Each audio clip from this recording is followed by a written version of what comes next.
Alright, so moving on from the microsolvers for a little bit, let's talk about something a lot more advanced, but something that I think is good to know sooner than later, and that's the idea of expansion. So when our simulation currently, the idea is to expand. The idea is that it's blowing up.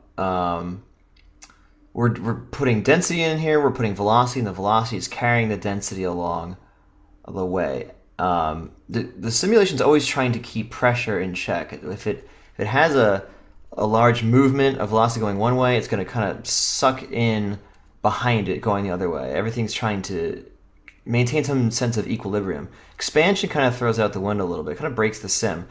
When you have an explosion, everything explodes outward all at once. Quickly, it adds lots of velocity, it will spread the density around. But even outside of explosions, you have things like steam coming out of a train whistle or coming out of a pipe. It's expanding. The gas is expanding into the air. So we can do that in our simulations, and we can do it without even doing actual combustion.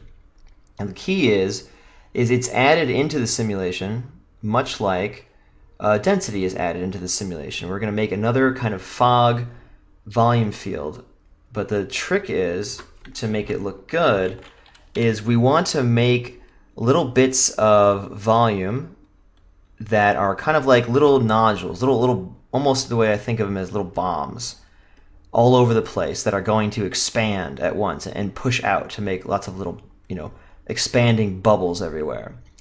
Now, if we just use the density as we have it here, well, then it's all going to grow out in the same way. So what we want is we want to like seed it. We want to put little seeds all inside of it that will grow into a bomb of sorts.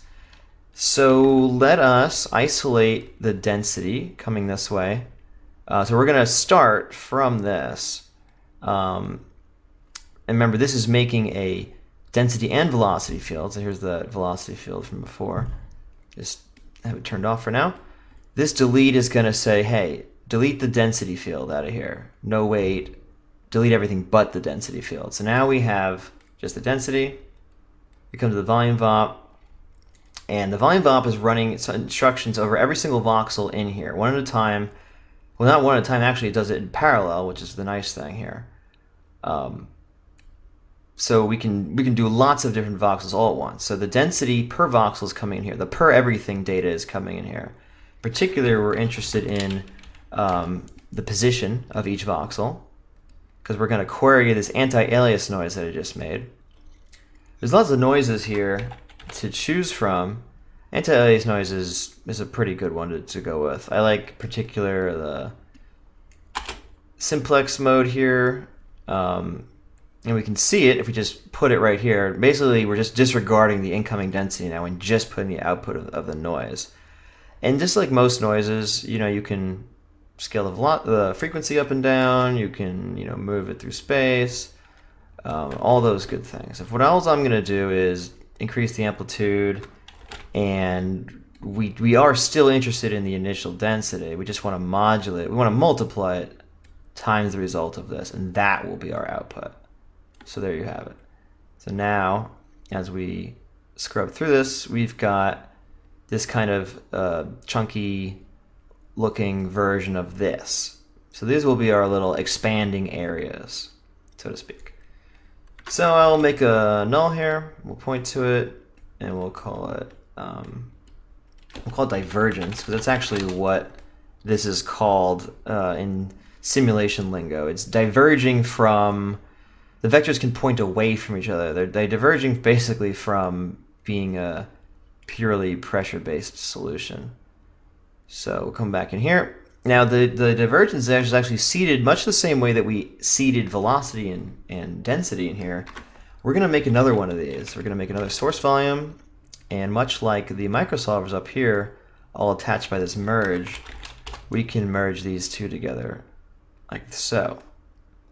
And just so we keep them straight, I'm going to call this one density, if I can figure out how to spell density, and then we're going to put this one here, the divergence. And this one has a little preset. It has a expand here.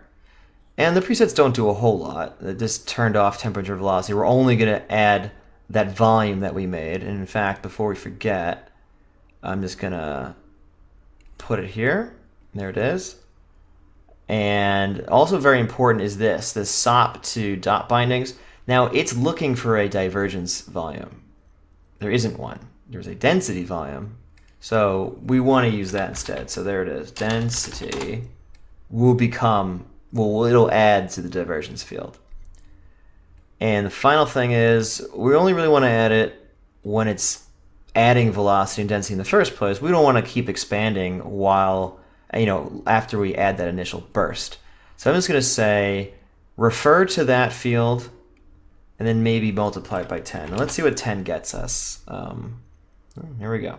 Oh, actually we have our focus of our simulation up there. I got to move it back down here. Cool. So let's see what we get. There it goes. Still kind of looks like the way our simulation looked before. There might be a little bit of divergence going on. It's hard to tell.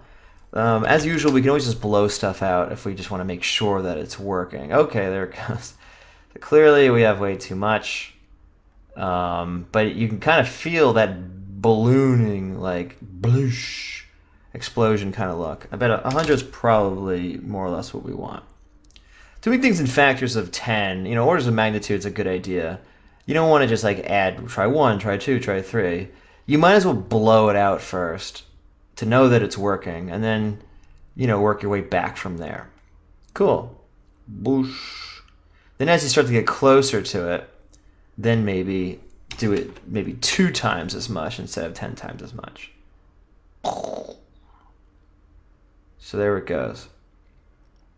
Definitely more of a poof now than it was before. And if you need to remember what it looked like before, we can always, oops, still simulating. You can always disable that, run it again, and you'll see from before it was more of a stringier kind of thing. I mean, nothing inherently wrong with this, but if we wanted to do some sort of steam poof or some sort of, again, if we were going for flak cannon like we were saying earlier, like from an anti-aircraft gun, that sense of exploding, a rapidly expanding gas is what we get from this divergence business here.